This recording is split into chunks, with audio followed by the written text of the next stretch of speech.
ಅಂತದ್ದು ಆಧ್ಯಾತ್ಮದಲ್ಲಿ ಬಹಳ ಆಸಕ್ತಿ ಇರ್ತಾರೆ. ಹೊಸ ಹೊಸ ಸಂಶೋಧನೆಯಲ್ಲಿ ಇವರಿಗೆ ಬಹಳಷ್ಟು ಆಸಕ್ತಿ ಇರುತ್ತೆ.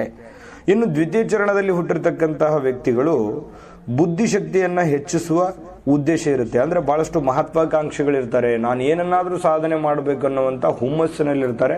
ಬುದ್ಧಿಶಕ್ತಿ ಕೂಡ ಬಹಳ ಚುರುಕಾಗಿರುತ್ತೆ. ಇನ್ನು ಈ ತೃತೀಯ ಚರಣದಲ್ಲಿ, ಮೂರನೇ ಚರಣದಲ್ಲಿ ಹುಟ್ಟಿರ್ತಕ್ಕಂತಹ ವ್ಯಕ್ತಿಗಳು ಸಂಘ ಸಂಸ್ಥೆಗಳಲ್ಲಿ ಅವರದೇ ಆಗಿರ್ತಕ್ಕಂತಹ ಮಹತ್ವವನ್ನ ಹೊಂದಬೇಕೆನ್ನುವಂತ ಆಸೆ ಇರುತ್ತೆ ಅಥವಾ ಹೊಂದಿರ್ತಾರೆ ಕೂಡ.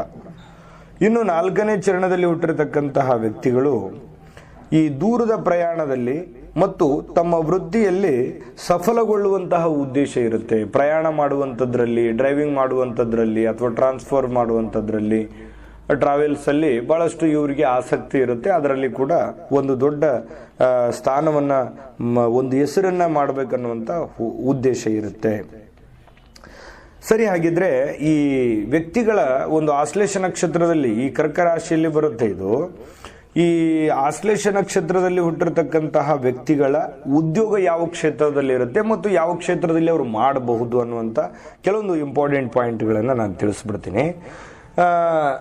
ಸ್ವಲ್ಪ ಇವ್ರು ಏನಾಗಿರ್ತದೆ, ಬಹಳಷ್ಟು ಶ್ರಮಜೀವಿಗಳು, ಕಷ್ಟಪಟ್ಟು ಕೆಲಸ ಮಾಡ್ತಾರೆ. ಅದು ಆಲ್ ಅಂಡ್ ಸೋಲ್ ಎಲ್ಲ ಕ್ಷೇತ್ರದಲ್ಲೂ ಇವ್ರದ್ದು ಒಂದು ಛಾಪು ಇದ್ದೇ ಇರುತ್ತೆ. ಇನ್ನು ಈ ವಸ್ತ್ರಗಳ ವಿಶೇಷ ತಜ್ಞರು, ಈ ಬಟ್ಟೆ ವ್ಯಾಪಾರದಲ್ಲಿರ್ಬೋದು, ವಸ್ತ್ರಗಳಿರ್ಬೋದು, ಉಡುಪುಗಳಿರ್ಬೋದು, ವಿನ್ಯಾಸದಲ್ಲಿರ್ಬೋದು, ಇಂಥದ್ರಲ್ಲಿ ಬಹಳಷ್ಟು ಕೆಲಸ ಮಾಡುವಂಥದ್ದು. ಇನ್ನು ಕೆಲವೊಂದು ಜನ ಏಜೆಂಟ್ಗಳಾಗಿ ಕೆಲಸ ಮಾಡ್ತಾರೆ. ಅದು ಯಾವುದೇ ಫೀಲ್ಡ್ ಅಲ್ಲಿ ಇರ್ಬೋದು, ಏಜೆಂಟಿಗೆ ವೃತ್ತಿಯನ್ನ ಮಾಡ್ತಕ್ಕಂಥದ್ದು. ಇನ್ನು ಕೆಲವೊಂದು ಜನ ಅಧ್ಯಾಪಕರಾಗಿ ಕೆಲಸ ಮಾಡ್ತಕ್ಕಂಥದ್ದು, ಉತ್ತಮ ಶಿಕ್ಷಕರಾಗಿ ಒಳ್ಳೆಯ ಸಾಧನೆ ಮಾಡ್ತಕ್ಕಂಥದ್ದು. ಇನ್ನು ಕೆಲವೊಂದು ಜನ ಪುಸ್ತಕದ ಲೇಖನಿಗಳ ಮಾರಾಟ ಮಾಡ್ತಕ್ಕಂಥದ್ದು ಮತ್ತು ಧರ್ಮ ಕಾರ್ಯಗಳಲ್ಲಿ ತೊಡಗಿ